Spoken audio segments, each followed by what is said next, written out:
शुभ संध्या। मैं नीलू कुमारी आप सबों के बीच आप बीती भाग दो लेकर। पेशे से मैं शिक्षिका हूँ। प्रतिदिन की भांति उस दिन भी प्रार्थना सभा में शामिल होने के लिए मैं मैदान में खड़ी थी। तभी एक बच्ची दौड़ती हुई मेरे पास आई। उसने कहा, मैम, मुझे आपसे अकेले में कुछ बात करनी है। मैंने उस बच्ची को किनारे लिया और पूछा, हाँ बताओ क्या बात है। उसने मुझसे बताया कि मैम, राधा अपने घर में बंद है। मैंने कहा, राधा, ऐसा क्यों?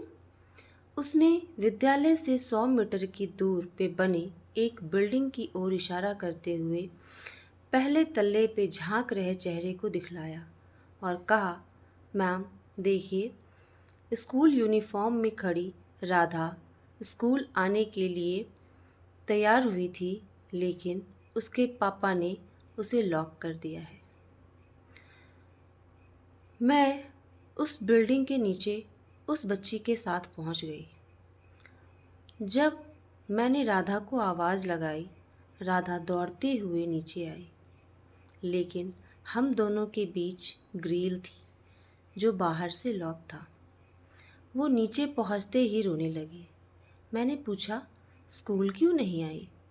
वो रोते हुए कहने लगी, मैम, मुझे पापा ने घर में बंद कर दिया है और स्कूल जाने से मना कर दिया।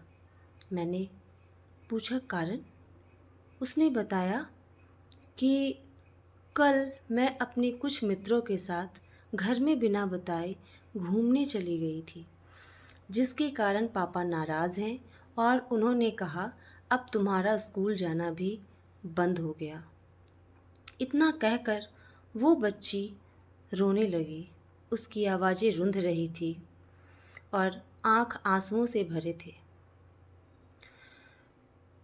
मैंने उस बच्ची से पूछा कि क्या तुम्हें लगता है कि तुमने गलती किया है?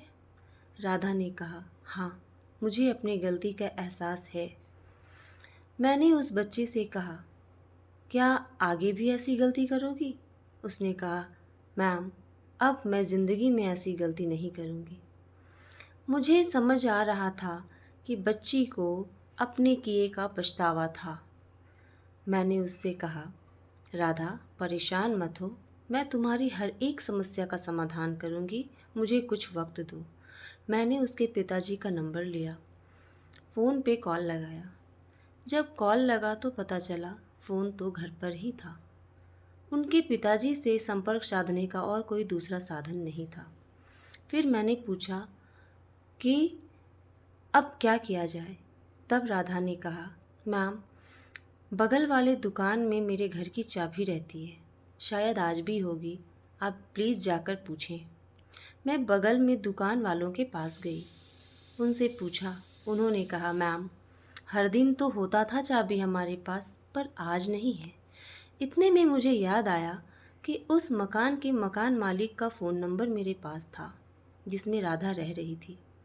मैंने उनको कॉल करा, सारी स्थितियाँ बताई और उनसे कहा जितना जल्दी हो सके राधा के पिताजी से संपर्क कीजिए और राधा को स्कूल आने की अनुमति दिलवाइए। उन्होंने मुझे भरोसा दिलाया कि बहुत जल्दी मैं उनसे बात करता हूँ। इतना कहते हुए मैं स्कूल की ओर जाने लगी। राधा रोने लगी। मैंने उसे समझाया, ये विद्यालय का टाइम है, मुझे जाना ज़रूरी है, लेकिन तुम्हारी समस्या ज़रूर हल होगी, भरोसा रखो। बच्ची बहुत उम्मीद के साथ वापस ऊपर चली गई।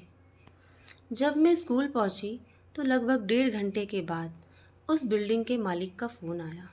उन्होंने मुझसे कहा, मैंने राधा के पिताजी से बात की है, उनकी नाराज़गी को मैं भी समझता हूँ, लेकिन मैं समझाते हुए बच्ची को स्कूल भेजने का आग्रह किया हूँ।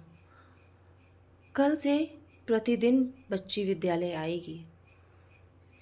मुझे सिर्फ इंतज़ार करना था। मैं दूसरे दिन नित समय स्कूल पहुँच गई, लेकिन मैं जैसे विद्यालय पहुँची, मैंने देखा राधा ससमय अपने बैग के साथ विद्यालय में पहुँच चुकी थी।